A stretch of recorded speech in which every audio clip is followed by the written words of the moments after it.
সুপ্রিয় দর্শক মণ্ডলী, ফ্রন্টলাইনে স্বাগত জানাচ্ছি আপনাদের সবাইকে।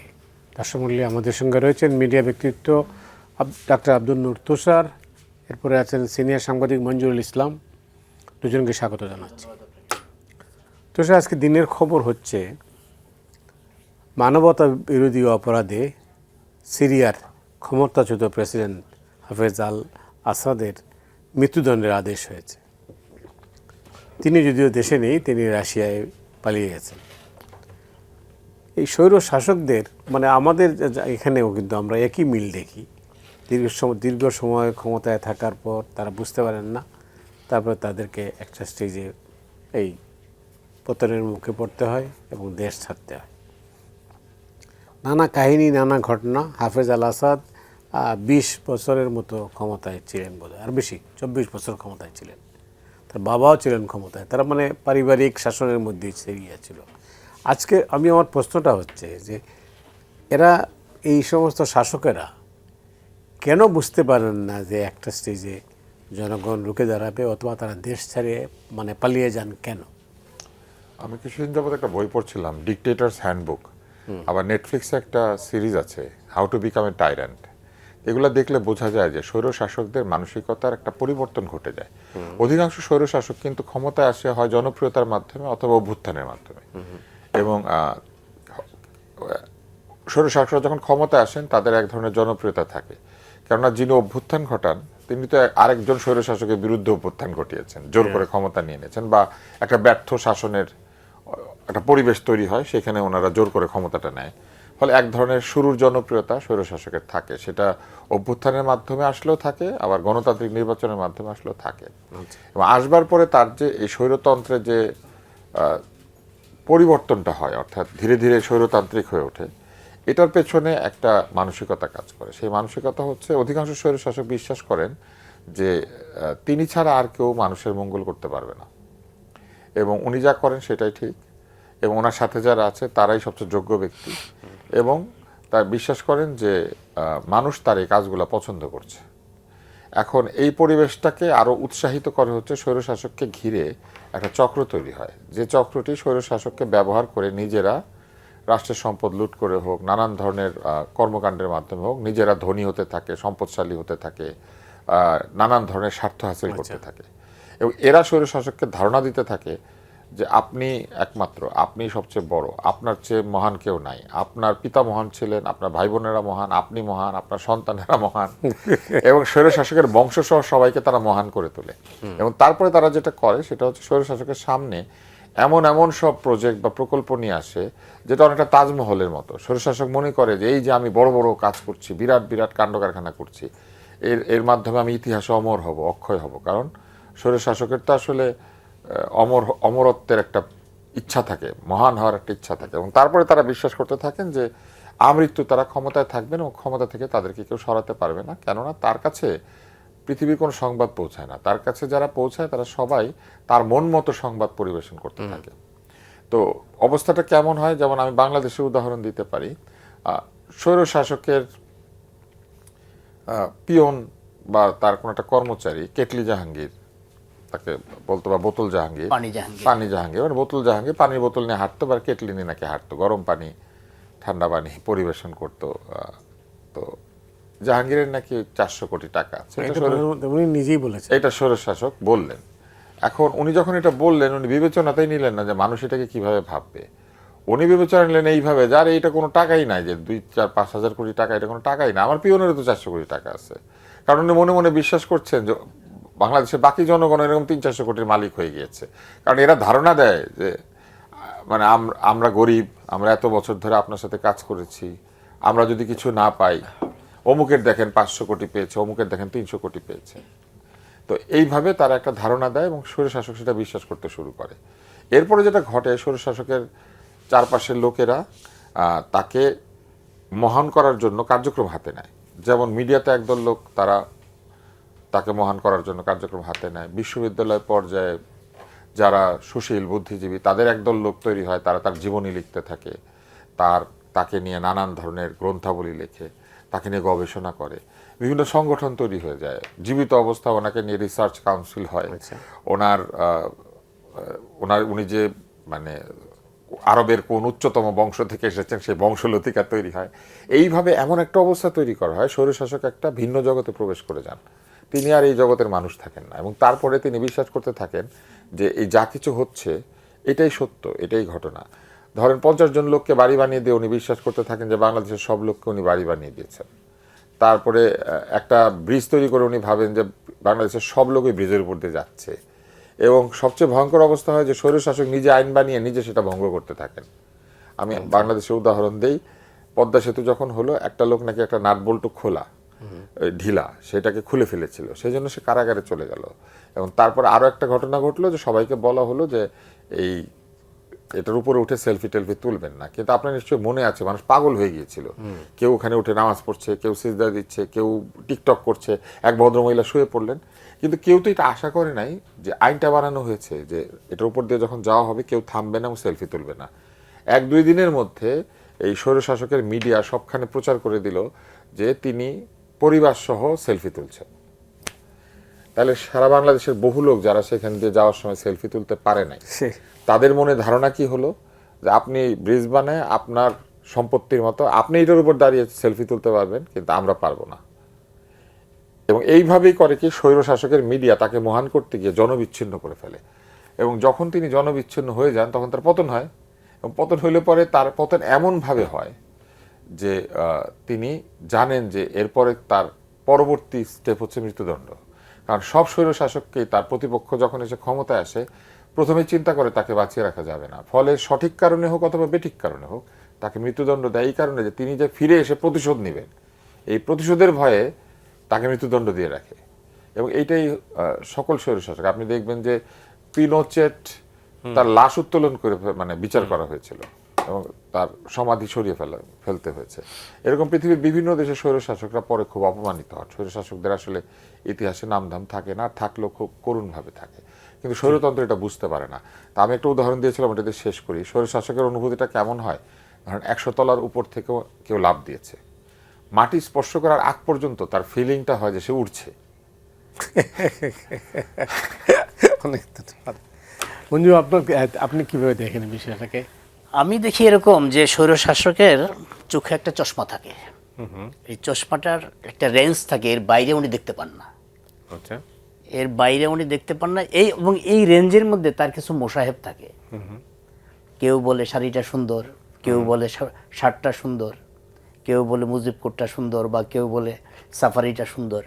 এরকম যা বলে তাতেই খুব খুশি হয়।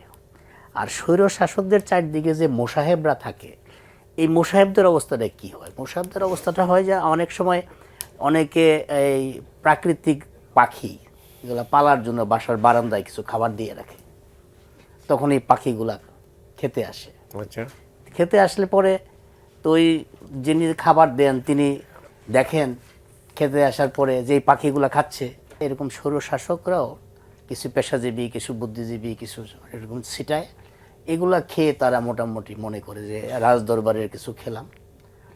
তো আমাদের স্বৈরশাসকদের মধ্যে কি হয়, আমাদের মোসাহেবরা হয় একটা প্লট পায়, না হয় একটা টেন্ডারের কমিশন পায়, না হয় খুব বেশি হলে স্বৈরশাসকদের সাথে কোনো রকম এই জাতিসংঘের সম্মেলনে যাওয়ার জন্য একটা ট্রিপ পায়, না হয় একটা চায়না ট্রিপ পায়, বিমানে গেল এবং স্বৈরশাসকের সাথে ছবি উঠে ফেসবুকে দিল, এতেই আনন্দ। তো এইটা করতে গিয়ে স্বৈরশাসকের চারদিকে যে একটা বলয় তৈরি হয়, এই বলয়ের কারণে এই চশমার বাইরে আর দেখে না। আমাদের 56 বছরের স্বৈরশাসক যদি আমরা দেখি, তখন বাকশালের একটা অধ্যায় ছিল, ওইখানে একটা স্বৈরশাসন তৈরি হয়েছে। তারপরে স্বৈরশাসন তৈরি হয়েছে এরশাদের 9 বছর, যেটা প্রকৃত অর্থেই স্বৈরশাসক বলা হইতো। এরপরে শেখ হাসিনার রিজমকে বলা হয় স্বৈরশাসকের প্লাস ফ্যাসিস্ট, এই দুইটা একত্র হয়েছে। স্বৈরশাসকও বলা হয়, ফ্যাসিস্ট বলা হয়। এরশাদকে বলা হয় স্বৈরাচার। আর শেখ মুজিবকে নিয়ে তো অনেক রকম কথাবার্তাই আছে। এই যে আমাদের 56 বছরের ইতিহাস, 56 বছরের ইতিহাসের মধ্যে আমাদের স্বৈরশাসকের মধ্যে দেখলাম যে একমাত্র এরশাদ যে স্বৈরশাসক হওয়ার পরও নির্বাচনে 5টা আসনে জিতে, এবং সে ওই সময় জেলখানায় থেকেও কিন্তু নির্বাচন করে। আর পরবর্তী সময়ে শেখ হাসিনার যে অবস্থাটা হলো, আমরা তো সাম্প্রতিক সময়ে দেখলাম তিনি পালিয়ে যেতে বাধ্য হলেন। কিন্তু তার যারা পারিষদ ছিল, যারা পালাতে পেরেছে আর যারা পালাতে পারে নাই, তারা এখন খোলস পাল্টে বলার চেষ্টা করছে যে আমার পরামর্শ যদি শুনতো তবে ওনারই পতন হতো না। আচ্ছা, উনি আমার পরামর্শটা শোনে নাই। তো শাসকদের তাদের নিজেদের যে বলয়, এই বলয়ের মাঝখানে নিজেদের পারিবারিক একটা বলয় তৈরি হয়, যারা নিজেরা স্বৈরশাসকের চেয়ে বেশি এক ধাপ এগিয়ে স্বৈরতান্ত্রিক আচরণ করে এবং যে এলাকায় থাকে ওই এলাকায় সে নিজেকে রাজা মনে করে।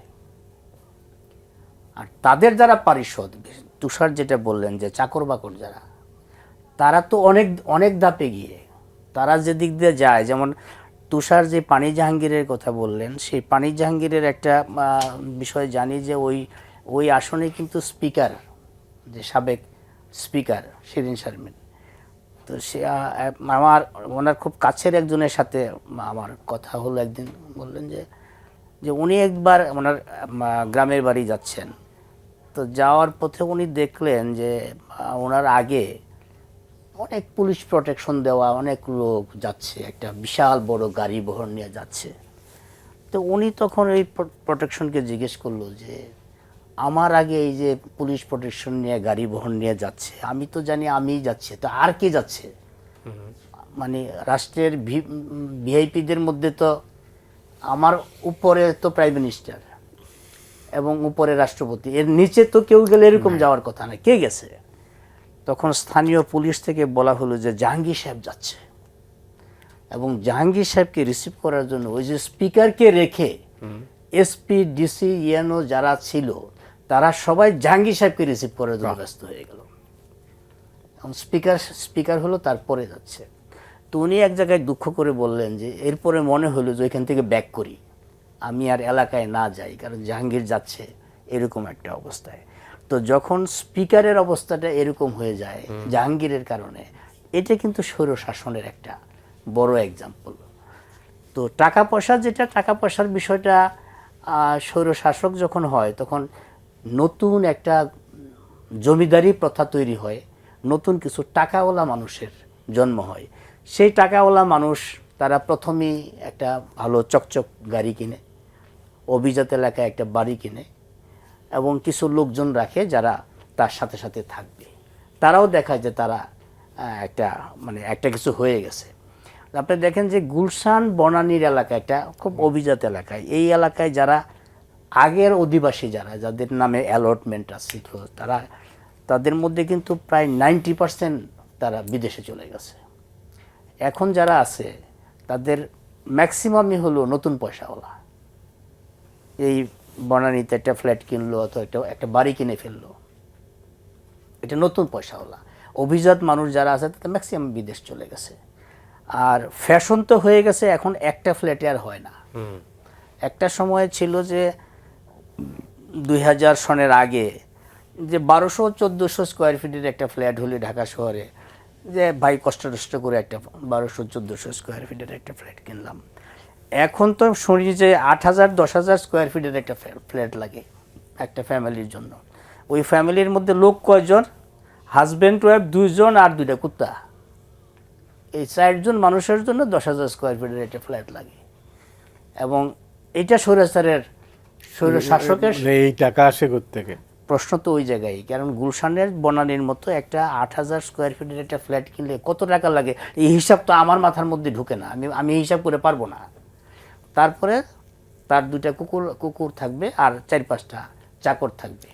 এই অবস্থার মধ্যে নতুন স্বৈরাচারের দোসররা, নতুন স্বৈরাচারের বা আমরা পতিত স্বৈরাচার যেভাবে বলেন, তাদের দোসরদের অথবা তাদের বেনিফিশিয়ারি যারা এই খুদ কুটা ধান চাল যারা পেয়েছিল, তারা তাদের এই পরিবর্তনটা হয়। ধন্যবাদ। এই ক্ষেত্রে কি দেশের মানুষ অসহায়? হ্যাঁ, দেশের মানুষ অসহায় হয়। স্বৈরতন্ত্র যত শক্তিশালী হয় মানুষ তত অসহায় হয়ে যেতে শুরু করে, কেননা স্বৈরতন্ত্র তো বিচারকে রহিত করে দেয়। স্বৈরতান্ত্রিক ব্যক্তি নিজেই বিচার, উনি বললে আইন ঠিক হবে, উনি বললে আইন বন্ধ হবে, উনি বললে কোর্ট বসবে, উনি না বললে কোর্ট বসবে না। আপনি আমাদের এইখানকার স্বৈরাচারকে যদি চিন্তা করেন তাহলে দেখেন মানুষজন একবার আন্দোলন শুরু করলো ধর্ষণের বিরুদ্ধে। এটা কি কোনো কোর্টে বা কোথাও বা কোনো আইন পরিষদ কি সিদ্ধান্ত নিল না। প্রধানমন্ত্রী বলে দিল হ্যাঁ এখন থেকে শাস্তি মৃত্যুদণ্ড, তো হয়ে গেল। একবার কোটার বিরুদ্ধে আন্দোলন হলো, বিরাট গন্ডগোল, একে তাকে প্রহার করলো, যন্ত্রণা করলো, তুলে নিয়ে গেল। তারপরে হঠাৎ একদিন দাঁড়িয়ে বলে দিল এখন থেকে কোটা নাই।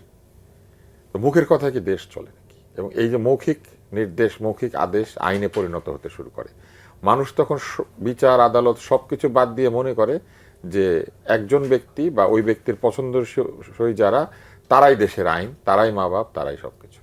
তো এরকম একটা অবস্থা যখন চলে যায়, মানুষ একদম অসহায় হয়ে যায়। কারণ কার বিরুদ্ধে গিয়ে সে বিচার প্রার্থী হবে?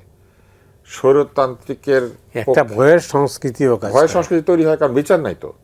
সুতরাং স্বৈরতান্ত্রিক যদি আপনার বিরুদ্ধে থাকে তাহলে আপনি কোথাও বিচার পাবেন না। এবং তখন কি ঘটে? এই যে গুম খুন হত্যাকাণ্ড এগুলো শুরু হয়। কেন শুরু হয়? কারণ বিচার নাই তো। স্বৈরতান্ত্রিক এবং তার লোকেরা মনে করে যে তারা যা খুশি তাই করতে পারে এবং সেটার কোনো বিচার হবে না। এবং এই পৃথিবীর ইতিহাসে সব জায়গাতে স্বৈরতান্ত্রিকদের নির্যাতনের কক্ষ থাকে, লোকজনকে ধরে নিয়ে আটকে রাখা, বিনা বিচারে আটক রাখা, অন্তরীণ করা, গুম করা, কিংবা এমন জায়গাতে নিয়ে রাখা যেখানে তার আত্মীয় স্বজন জানতে পারে না হয়তো জীবিত আছে। এবং এই সব কাণ্ড কারখানা কিন্তু আলজেরিয়াতে হয়েছে, সিরিয়াতে হয়েছে, তিউনিশিয়াতে হয়েছে, বিভিন্ন জায়গাতে যেখানেই এরকম স্বৈরতান্ত্রিক ছিল, স্পেনে হয়েছে। এবং স্বৈরতান্ত্রিকদের সবচেয়ে বড় শত্রুকে, সবচেয়ে বড় শত্রু হচ্ছে কেউ যদি কথা বলে। ফলে স্বৈরতন্ত্রের বিরুদ্ধে কেউ কথা বললেই তার কথা বন্ধ করানোর জন্য তারা ব্যস্ত হয়ে ওঠে। ফলে দেশে দেখা যায় যে বাকস্বাধীনতা রহিত হয়ে যায়। সংবিধানে থাকে, সব জায়গায় থাকে, কিন্তু কথা বলার স্বাধীনতা আসলে স্বৈরতান্ত্রিক একা। এবং তখন তিনটা কাজ হয়। গুজবের রাজত্ব তৈরি হয়, কেননা মানুষ তো সংবাদ তো সব ম্যানুফ্যাকচার, তো মানুষ তখন নানান গুজব বিশ্বাস করতে শুরু করে।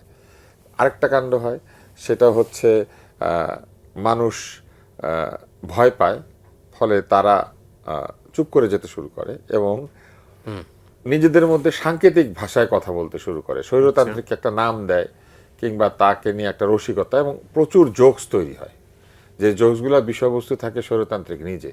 এবং স্বৈরতন্ত্র সবচেয়ে বেশি সাহিত্যের এই শাখাকে শক্তিশালী করে তোলে। পৃথিবীর যত দেশে স্বৈরতন্ত্র আছে সেসব দেশে কার্টুন এবং এই জোকস এইটার বিকাশ ঘটে। এবং আপনি লক্ষ্য করলে দেখবেন শেখ হাসিনার সরকার কার্টুনের উপর ঝাঁপিয়ে পড়েছিল, কার্টুন বন্ধ করে দিয়েছিল। কার্টুনিস্টদেরকে জেলখানে নিয়ে গেছে, নির্যাতন করেছে এবং কার্টুন পছন্দ করতো না। আর আরেকটা কাজ হচ্ছে বাকস্বাধীনতা রহিত করে দিয়েছিল। এবং ঠিক একইভাবে নানান ধরনের জোকস তৈরি হয়েছিল এবং গুজবের সংস্কৃতি তৈরি হয়েছিল।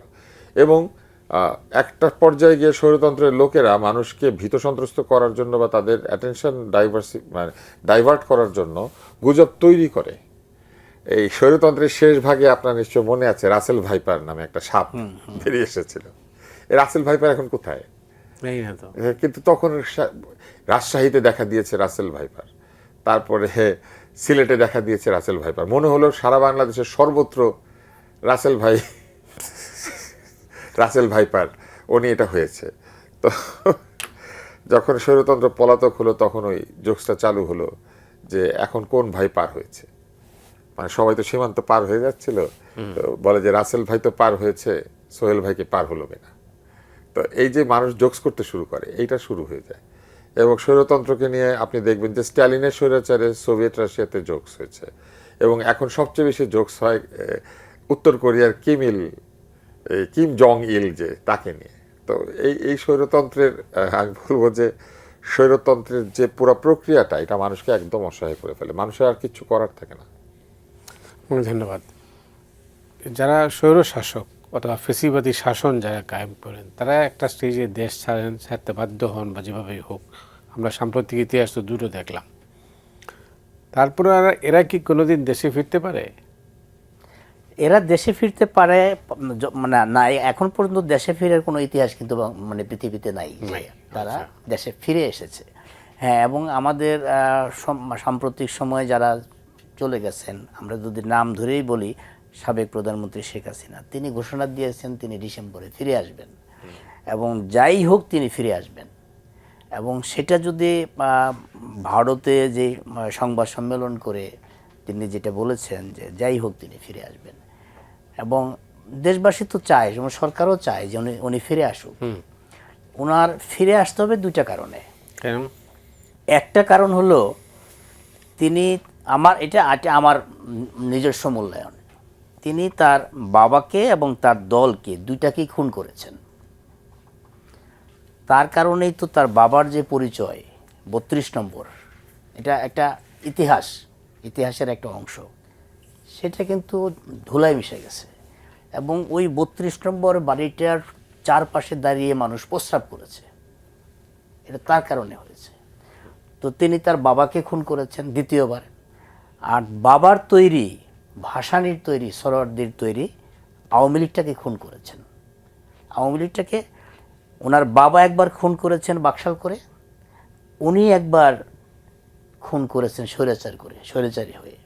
তো এখন উনি যদি ফিরে আসলে দুইটা জিনিস হবে। একটা হলো তিনি আইনের শাসন যদি বিশ্বাস করেন, কারণ উনি তো যখন ক্ষমতায় ছিলেন তো উনি সবসময় আইনের শাসনের কথা বলতেন।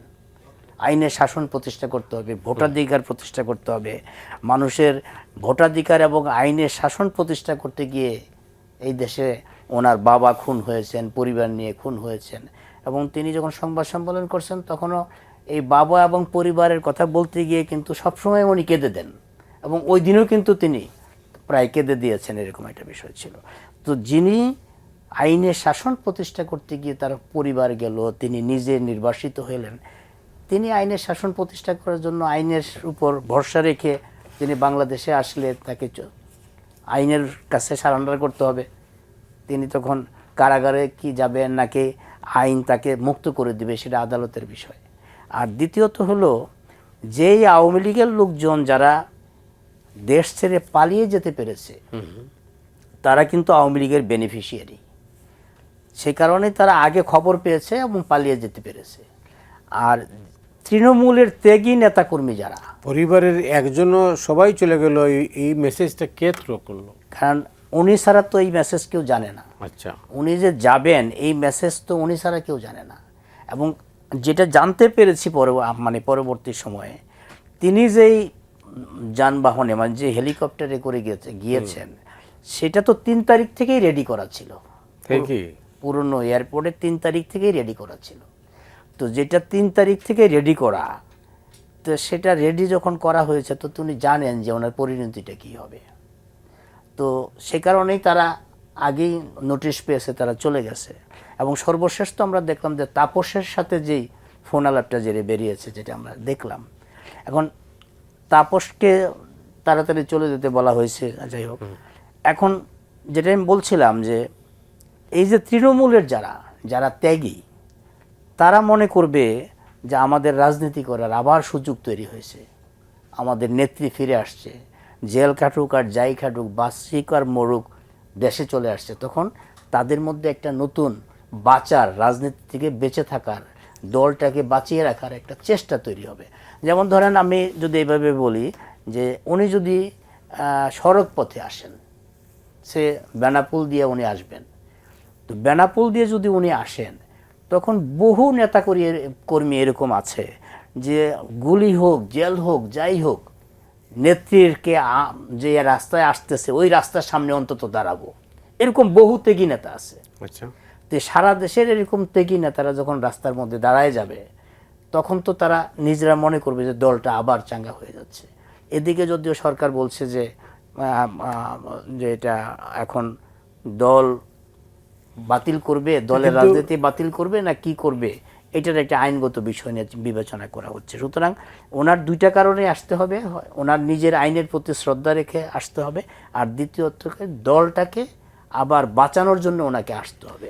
উনি যদি সত্যি আসেন তাহলে তো এটা একটা নজির স্থাপিত হবে সারা পৃথিবীতে যে স্বৈরাচার পালিয়ে গেল আবার ফিরে আসে, এটা একটা প্রথম নজির তৈরি হবে। কিন্তু এখন দেখা যাক। তা আমার মনে হয় যে এর আগে আপনার নিশ্চয়ই সবাই আমরা জানি সেটা, উনি 81 সনে যখন ফিরে আসছিলেন, 81 সনে ফিরে আসছে কিন্তু ওনার নিজের সিদ্ধান্তে না, দেশের সিদ্ধান্তে না, ভারত ওনাকে পাঠিয়েছে সেই জন্য আসছে।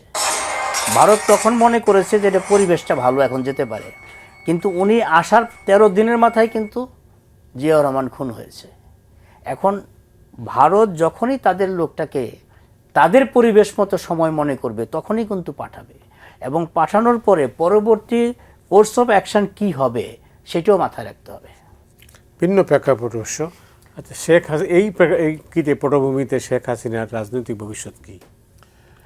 ওনার যে বয়স এবং ওনার যে অবস্থান, তাতে আমার কাছে মনে হয় না যে উনি নির্বাচনের মাধ্যমে আবার ক্ষমতায় আসবেন, দলকে সুসংগঠিত করে অতটা সময় হয়তো তিনি পাবেন না বলে আমার ধারণা। কেননা মানুষের বয়স, শরীর, তার যে শক্তি সেটা তো কমতে থাকে।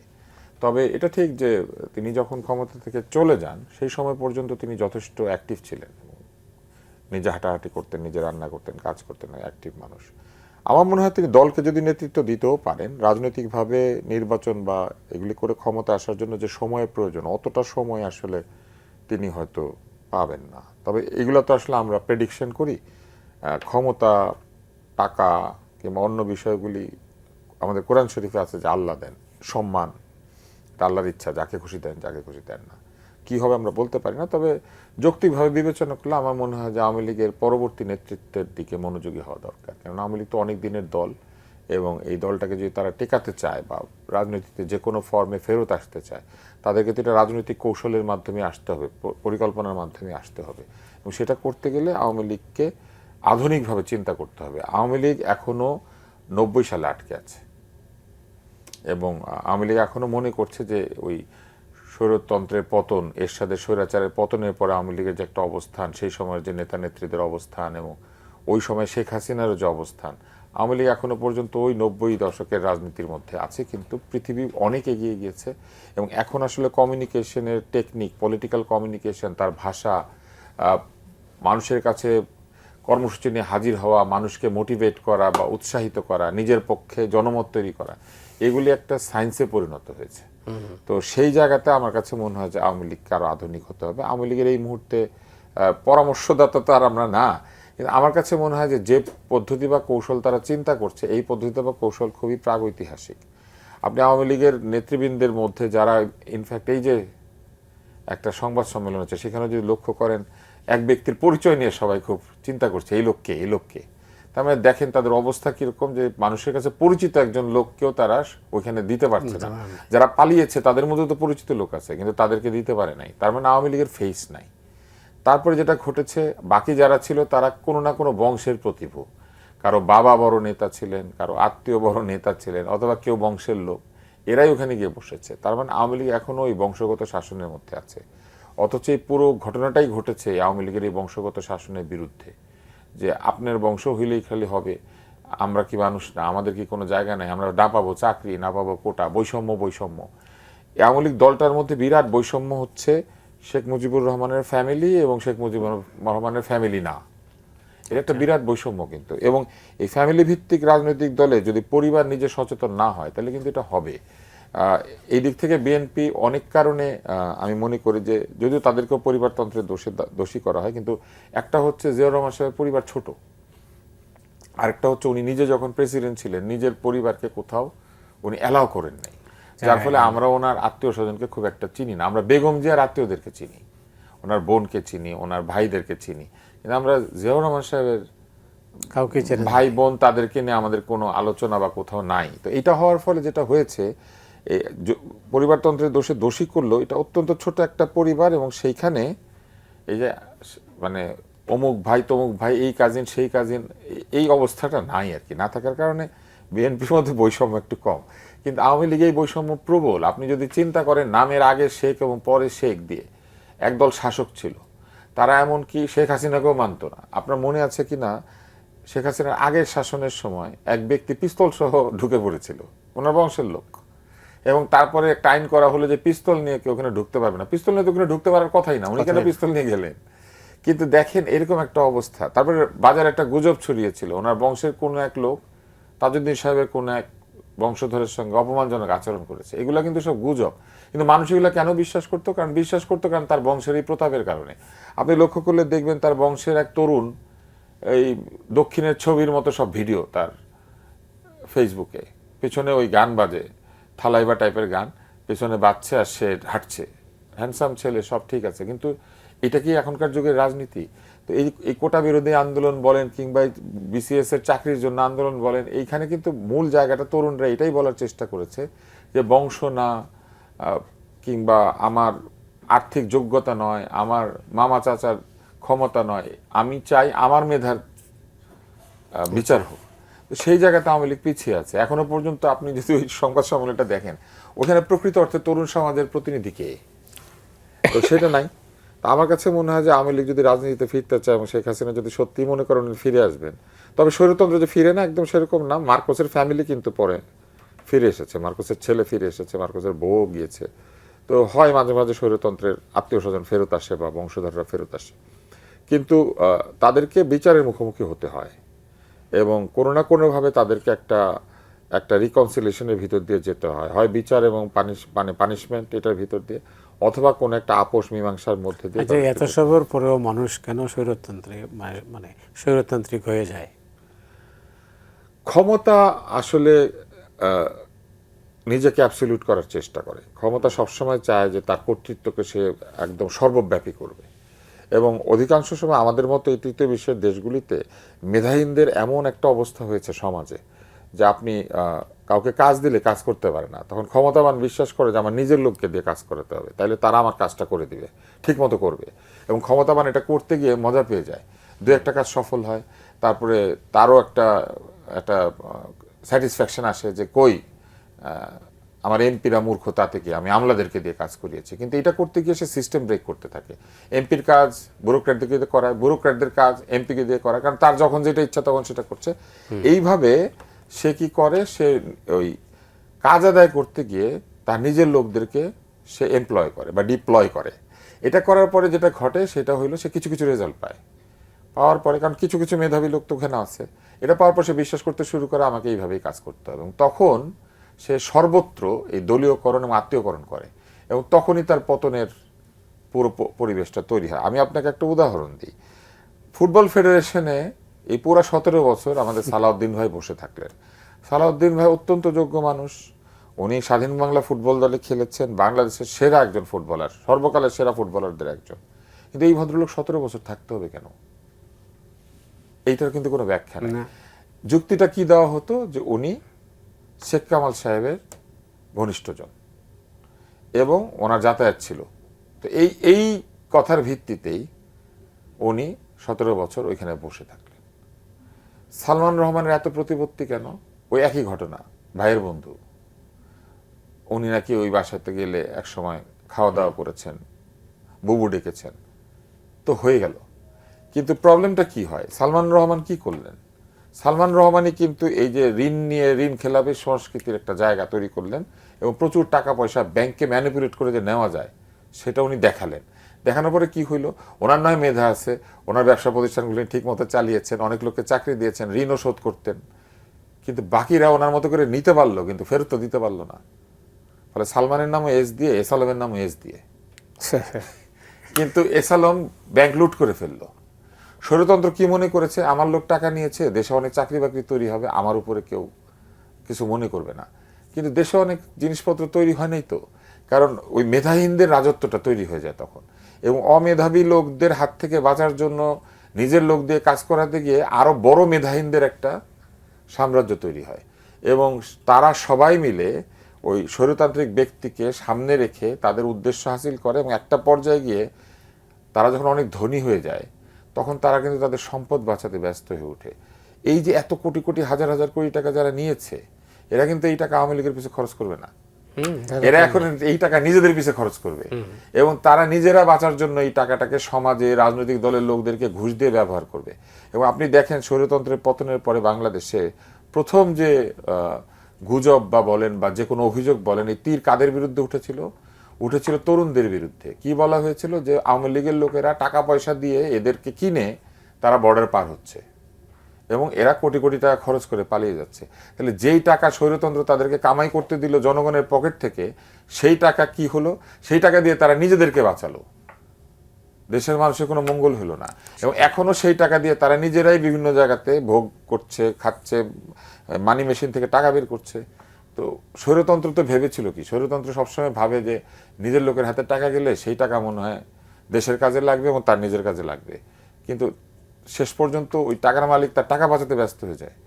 এবং আমি আরেকটা কথা শুধু সবাইকে বলি যে এই যে টাকা পাচার হয় কেন হয়, তুমি বাংলাদেশে ব্যাংক লুট করে বাংলাদেশের ব্যাংকে তো টাকাটা রাখতে পারতা, কিন্তু লুটেরারা জানে যে এই দেশে কোনো আইন নাই, এই টাকা এই দেশে রাখলে আরেকজন খায় ফেলবে। তো সেই জন্য তারা এমন দেশে যায় যেখানে সবচেয়ে ভালো আর্থিক ব্যবস্থা আছে, টাকা সরকারও নিতে পারে না। এই জন্য আপনি দেখবেন টাকা নিয়ে রাখে সিঙ্গাপুরে, টাকা নিয়ে রাখে সুইজারল্যান্ডে, টাকা নিয়ে রাখে দুবাইতে, যেখানে টাকা সেফ এবং কর কম, ট্যাক্স কম, সেইখানে যায়, অথবা টাকা সেভ। আপনি দেখেন এই আওয়ামী লীগের লোক বলেন বা স্বৈরতন্ত্রের যত লোক বলেন যারা পলায়, এদেরকে সবাইকে আপনি পাবেন মোনাকো, লিচেনস্টেইন, এই যে British Virgin Island, Saint Kitts and Nevis, তারপরে হচ্ছে এই সিঙ্গাপুর, তারপরে পাবেন হচ্ছে দুবাই, সুইজারল্যান্ড, এইসব জায়গাতে পাবেন। কারণ চুরির টাকা চোরও গিয়ে ক্যানাডাতে পাবেন, চোরও গিয়ে নিরাপদ জায়গায় রাখে। ওয়েল, পরিস্থিতি আমরা যেটা 15, 16, 17 বছর যেটা আমরা দেখলাম বাংলাদেশের, এখান থেকে তো আমরা বের হতে পারি নাই গোটা অর্থনীতি কিন্তু একটা ভঙ্গুর অবস্থার মধ্যে আছে, চাপের মধ্যে, কারণ টাকা পয়সা কিছুই নেই। এই পরিণতিতে একটা দেশের অস্তিত্ব সংকটের মধ্যে পড়ে বা পড়তে বাধ্য। এই অবস্থায় বাংলাদেশ কিন্তু এই ঠিক দ্বার প্রান্তে। আপনি কীভাবে দেখেন?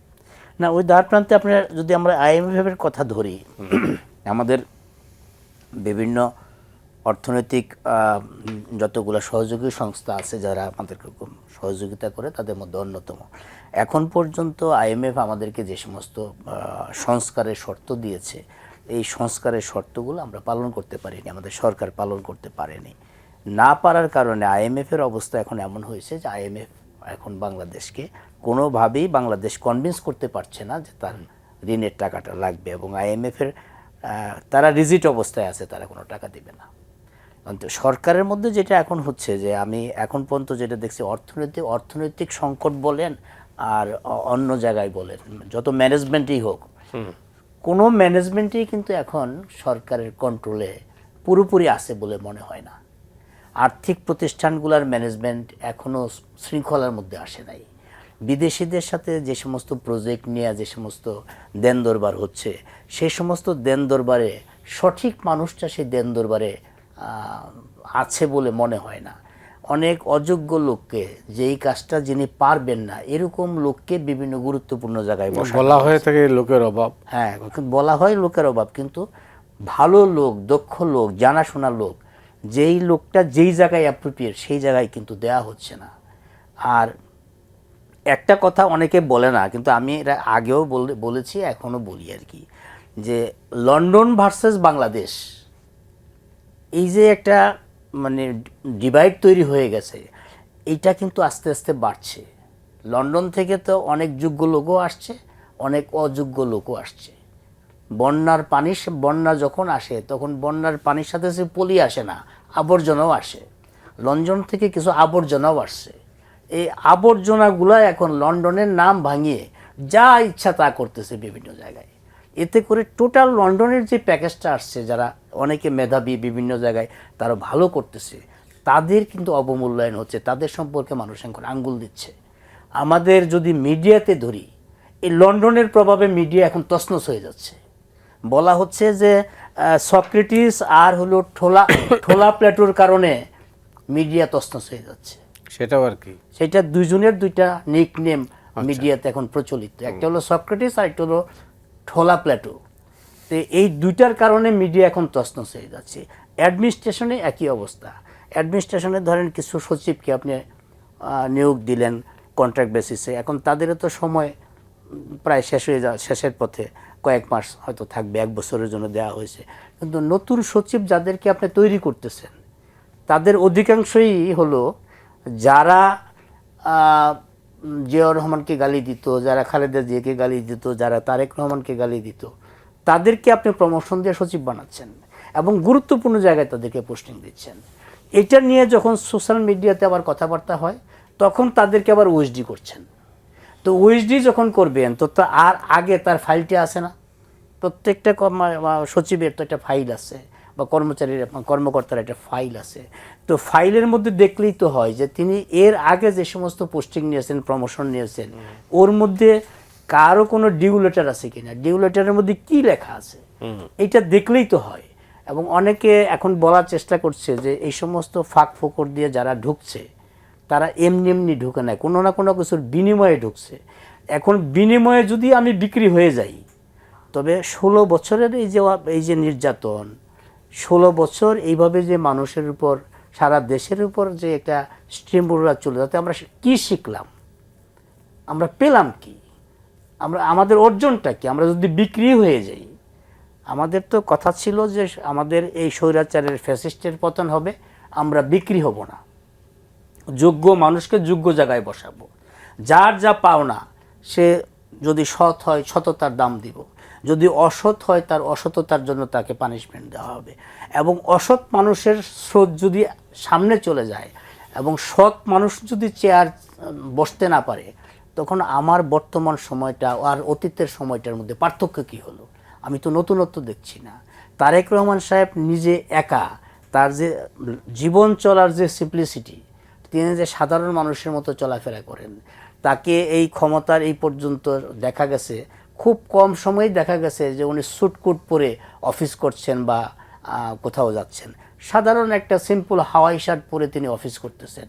দেখা যায় একই রকম শার্ট, একই রকম প্যান্ট পরে তিনি ঘুরতেছেন, একটা টি শার্ট পরে তিনি বিভিন্ন জায়গায় যাচ্ছেন। তার জীবন চলার মধ্যে যে স্বাভাবিক একটা মানে সিম্পলিসিটি, এইটা তিনি বোঝানোর, সমাজকে এবং তার দলীয় নেতাকর্মীদের বোঝানোর চেষ্টা হয়তো করছেন যে মানুষের সেবা করতে হবে, নিজের প্রতি যতটা সেবা না করে। কিন্তু সেটা তো হচ্ছে না। কিছু কিছু মানুষ তো পিছন থেকে ওনাকে একদম মেলাইন করে দিচ্ছে, উনি হেঁটে যাচ্ছেন, কিন্তু দলের এমপি এবং রাজনৈতিক দলের ওনার কর্মীরা, ওনার নেতারা ওনার সাথে হেঁটে পারছেন না, ওনার স্পিডের সাথে পারছে না। ওনার গতি যদি রকেটের গতি হয়, ওনার দলের এমপিদের, মন্ত্রীদের এবং ওনার দলের নেতাদের গতিটা হলো ঠেলাগাড়ির মতো, দূরত্ব অনেক বেশি। তো একটা লোকের পক্ষে তো পুরা দেশ এগিয়ে নেওয়া যাওয়া সম্ভব না, টোটাল একটা টিম লাগবে। এখন মন্ত্রী পরিষদে যারা আছে তাদের তো আমি মনে করি যে 50% মন্ত্রণালয় চালানোর কোনো যোগ্যতাই নাই। হ্যাঁ, নতুন মানুষ হলে যে অযোগ্য হবে এমন তো না, কিন্তু নিজেদের তো ভীষণ থাকতে হবে। যদি আমি একজনের দিকে তাকিয়ে থাকি যে তারেক রহমান সাহেব কী বলবে, ওনার দিকে তাকিয়ে থাকা তো আমার কাজ না। আমাকে একটা অ্যাসাইনমেন্ট দেওয়া হয়েছে, সেই অ্যাসাইনমেন্ট পালন করাই হলো আমার দক্ষতা এবং যোগ্যতা। আমি যদি ওনার দিকে তাকিয়ে থাকি তো উনিই সব করবে, তো আমাকে রাখার দরকারটা কি? এর আগেও আমি বলেছি যে সরকার প্রধানই যদি সব করে, তো এত চাকর পাকরের দরকারটা কি? সুতরাং চাকর পাকর যেখানেই যেটা বসানো হবে, দক্ষ চাকর পাকর লাগবে। অদক্ষ লোক দিয়ে মানে জাহাজ ভরার চেয়ে দক্ষ লোক একটাই যথেষ্ট, দক্ষ লোকের দরকার। আপনাকে অনেক ধন্যবাদ।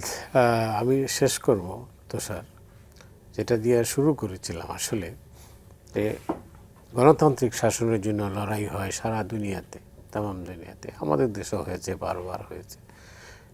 একটা গণতান্ত্রিক শাসন কি এই বাংলাদেশের বর্তমান যে পরিস্থিতি, এই পরিস্থিতি থেকে আমাদের পরিত্রাণের কোনো কেউ মানে বের করে দিতে পারে? হ্যাঁ, একমাত্র গণতন্ত্রে আসলে এখানে আমাদেরকে উদ্ধার করতে পারে। কি কারণে পারে? জনগণ যদি জানে যে তারই প্রতিনিধি দেশ শাসন করছে, তখন জনগণ ব্যর্থতার দায় নেয়। স্বৈরতন্ত্রের সফলতার অংশটুকু স্বৈরতন্ত্রকে নিজের, কিন্তু ব্যর্থতার জন্য কিন্তু জনগণ তাকে দোষী করে যে আমি তো তোমাকে ওখানে চাই নাই, তুমি থাকার কারণে এইটা হচ্ছে, তুমি না থাকলে ভালো। কিন্তু গণতান্ত্রিক শাসকের এটা বড় অ্যাডভান্টেজ যে উনি যদি ভুলও করেন, জনগণ তো এটা দায় নিবে, কারণ জনগণই তো তাকে সেখানে পাঠিয়েছে। ফলে গণতান্ত্রিক শাসকের একটা লেভারেজ থাকে। দ্বিতীয়ত, জনগণ তখন যেহেতু জনপ্রিয়তার ভিত্তিতে একটা সরকারকে গঠন করিয়েছে, ওই সরকারের সঙ্গে তারা নানান ধরনের কার্যক্রমে অংশ নেয়। ফলে সরকার যদি বলে তেলের দাম বেড়ে গিয়েছে, একটু কম তেল ব্যবহার করেন, তারা মাইন্ড করে না। কিন্তু স্বৈরতান্ত্রিক যখন বলে, তখন বলে যে না, এটা হবে না। আমি কয়েকটা ছোট উদাহরণ দিই। বেগুনের বদলে পেঁপে খান, এটা বলার পরে সবাই রেগে গেল। কিন্তু একই কথা এখন বললে আপনি দেখবেন, বলবেন না না ঠিকই তো আছে, উনিও পেঁপে খায়, আমাকেও পেঁপে খেতে বলেছে, কারণ যে ভোটে জিতেছে। তারপরে হচ্ছে কাঁঠাল দিয়ে বার্গার খান, হ্যাঁ, কথাটা কিন্তু ঠিক ছিল। পৃথিবীর বহু দেশে ভেজিটেরিয়ানরা কাঁঠালকে মাংস হিসেবে ব্যবহার করে। এখন যখন এই যে কয়েকদিন আগে আমি দেখলাম এই একই বিষয়ে এসেছে পত্রিকাতে যে কাঁঠাল দিয়ে বিভিন্ন কিছু তৈরি হচ্ছে, মানুষ কিন্তু মাইন্ড করছে না। কেন করছে না? কারণ একই ঘটনা। ঠিক আছে, এটা ভালোর জন্য আমরা, এটা ভালো তো, এটা ভালো তো, এই যে এটা ভালো তো, এটার জন্য একজন গণতান্ত্রিক শাসক এই অ্যাডভান্টেজটা পায়। উনি কাঁঠালের বাগার খাওয়াইতে পারে, কিন্তু স্বৈরতান্ত্রিক বললেই রেগে যায়। মরিচ শুকিয়ে খান, পৃথিবীর বহু দেশের লোকে মরিচ শুকিয়ে খায়, কিন্তু স্বৈরতান্ত্রিক বললে বলে আপনার ওখানে তো মরিচের চাষ করে তাজা মরিচ খাচ্ছেন, আমাকে কেন মরিচ শুকিয়ে খাইতে বলেন? এইটা হচ্ছে স্বৈর শাসকের ডিসঅ্যাডভান্টেজ, ফলে এটা গণতন্ত্রের অ্যাডভান্টেজ। দ্বিতীয় জায়গাটি হচ্ছে গণতন্ত্র মানুষকে এম্পাওয়ার করে। যদি গণতন্ত্রের একটা বড় শক্তি হচ্ছে গণতন্ত্র আদালতকে শক্তিশালী করে এবং আদালতকে স্বাধীন করে। এটা যদি সম্ভব হয় তখন মানুষ বিচার পায়। তো সমাজে কি হয়? সমাজে ক্ষমতাবানরা অত্যাচার করে, এটা সারা পৃথিবীর সর্বত্র।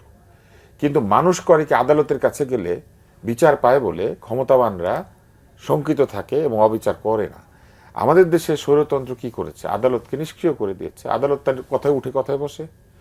গণতন্ত্র যদি থাকে এবং আদালত যদি শক্তিশালী হয়, বহু বিচার, সালিশ, মীমাংসা এবং অত্যাচার সবকিছুই আদালত সিদ্ধান্ত নিতে পারবে, এবং সেটা যদি সঠিকভাবে নেয় তাহলে মানুষ তার বিচার পাবে বলে, বিচার পাওয়ার জন্য হলো গণতান্ত্রিক শাসনে সে নানান ধরনের কাজ তখন করতে পারবে। কারণ এখন আমি একটা দোকান করব, এই দোকানে কেউ এসে চাঁদা চাইলো, আমি তার বিচার পাবো না, কিন্তু বিচার আদালত যদি ঠিক থাকে আমি চাঁদাবাজের জন্য যাব, বিচার পাবো। তাহলে চাঁদাবাজি কমবে অথবা চাঁদাবাজি শাস্তি হবে। মানুষ তখন বিনিয়োগ করে। বিচার থাকলে পরে ব্যাংক লুটেরা সিঙ্গাপুরে বাড়ি বানাতে পারে না, তাকে জেলখানায় কাটানোর কথা। তাহলে এই লুটপাট কমবে।